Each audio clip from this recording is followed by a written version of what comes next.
This is an interview with Mrs. Isabelle Christensen, Bellevue Apartments, Sioux City, Iowa, July 5th, 1979. I am Leah Hartman. Mrs. Christensen, would you tell me your full name and then when and where you were born? Mary Isabelle Christensen, born at 1006 Plymouth Street in Sioux City, August 9, 1905. But I want to know approximately the time that your grandparents, Erickson, came to Sioux City. Approximately 1884, they came from Worthington, Minnesota, where they had resided for 3 years after coming to America. And what was your maternal grandfather's name and your grandmother's name? It was Jonas Erickson, right? Yeah, Jonas and Sigrid Erickson were my maternal grandparents. And then there were 2 children that came with them. What were their names? Jonas and Anna Erickson. And your mother's name was Anna. So, then, about how old was Anna when she came to Sioux City, do you suppose? About 10. And then, did she work perhaps around the city when she got a little older? Oh, she worked first as taking care of the children of Colonel Leah Humphrey, who was a colonel in the Spanish-American War. There was 3 daughters. And this is interesting. Her cousin, whose name also was Anna, was the cook in this household. When she quit to get married, then my mother, whose name was Anna, was promoted to cook, and someone else became the nursemaid. So, did she work at any other home? No, chiefly in that home. Then your grandmother perhaps was busy on Plymouth Street as the housewife. A housewife, Or did she try to work too? No, she was always in the home. And then your grandfather, what kind of work did he do, Jonas? Well, I don't know what all, but I remember of hearing about one thing where he used to mend these gunny bags that were used in a manufacturing place. He used to mend them for them. Like gunny sacks? We always The call them burlap- gunny bags. The burlap burlap sacks. And there was a factory? Yes, and it was a mill of some kind. And so you don't necessarily take over the trade that you had in the old country and do it in this country? No. Then Jonas Jr. Worked in Sioux City. And what kind of work did he do? Well, I don't know how he started out, but he eventually became a government meat inspector. Now, would he go to all the different companies in Sioux City? Yes, I think so. So he really was well acquainted with the stockyard. Right. That was your uncle? Jonas.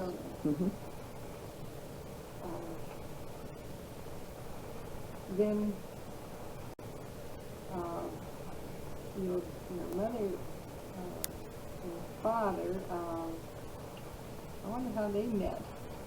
Well, my mother was away from home, living in J.D. Humphrey's home, see, and my father boarded and roomed with my grandmother. That's how they got acquainted. And your father came to Sioux City when he was about 17? He came to America when he was 17.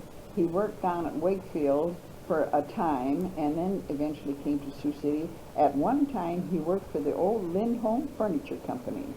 And at one time, he was an elevator operator in the old Mondamon Hotel, which used to stand where the Martin is now. And there was a lady that lived in the hotel that saw his predicament, which was understanding English.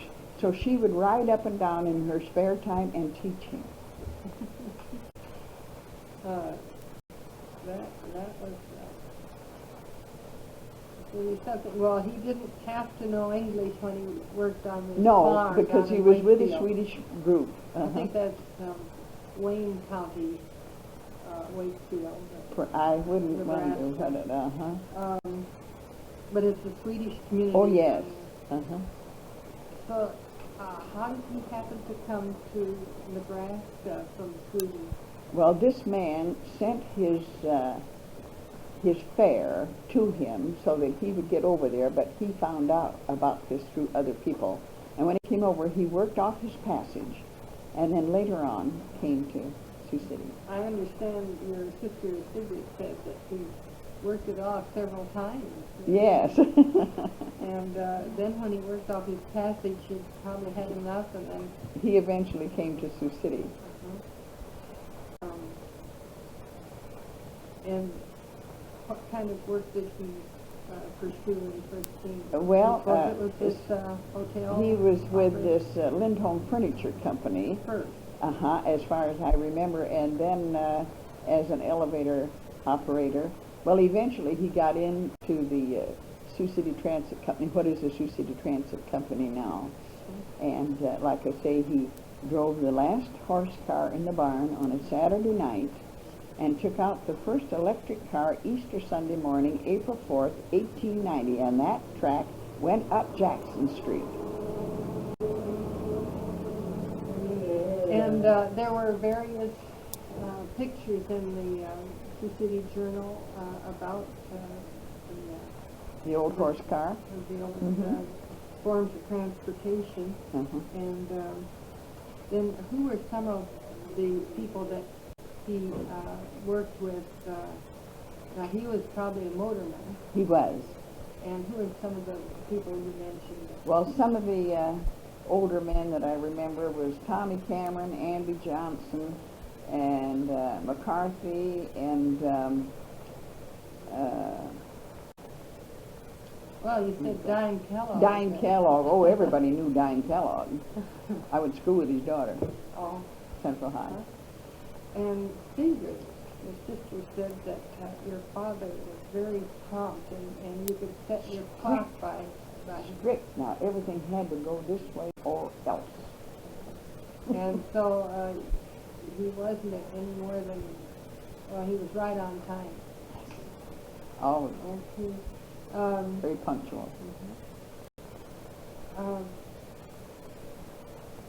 And he had some favorite routes, I suppose, and some. Did he have long hours when he was a motorman? Yes, he did, and I can remember at one time when he came home at noon to eat, and then he would catch a certain car back again, so he'd be back on his run, and I know that the meal had to be on the table right then, so he could eat and get back and catch that next car. Or did they have just like 8 hours a day to work? No, I think it was longer than 8 hours. Did he ever tell some funny stories about some of the things that happened during his run? Well, to the public, you know, well, Well- this wasn't to the public, but this little story concerns the conductor in the other end of the, you know, they had that cord that they pulled once to stop and twice to go, and the conductor ruled that. And that box was right here by my dad's ear, you know, and you snap that, and he had told this Mr. James, he says, now, you don't need to pull that so hard, because I can hear it. It's right there by my ear.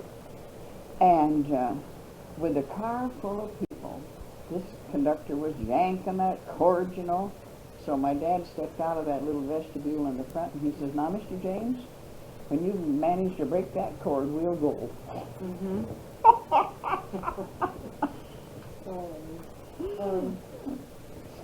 Did were there any times when the car might leave the track? Oh, yes, and Halloween, you know what that means. Out in Morningside, the college kids would pull the trolley, and there's only little things about so big for you to step on to get up there and put that trolley back. He had to do that many times, especially at Halloween. But it was disastrous because the one time he missed his step and fell, and he didn't break any bones, but the result of that was 5 hernia operations.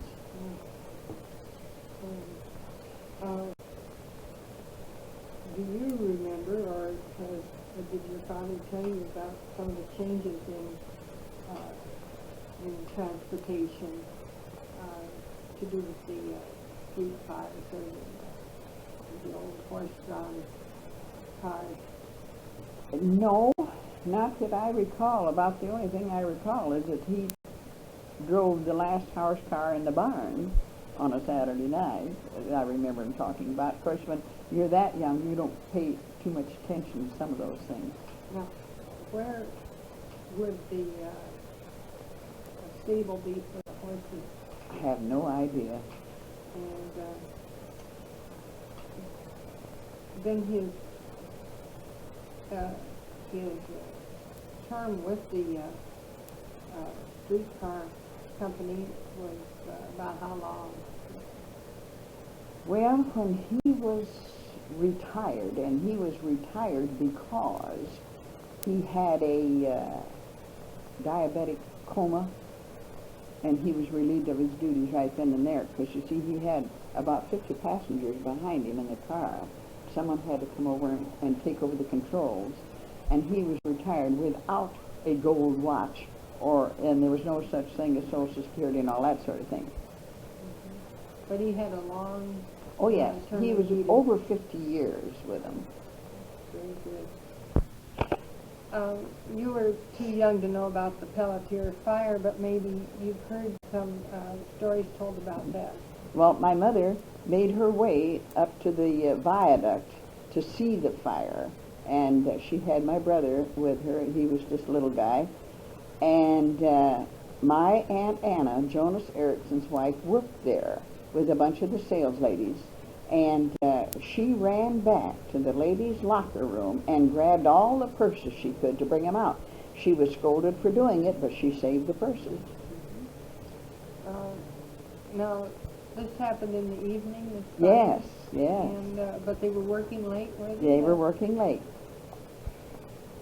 So, you do have a story about the Pelletier fire, and you probably have seen some other fires that happened in Sioux City. Yes, I saw the rough disaster, and I saw the Mondamon Hotel, and I saw a lady draped over the windowsill up about 4 flights, wondering how she was going to get down.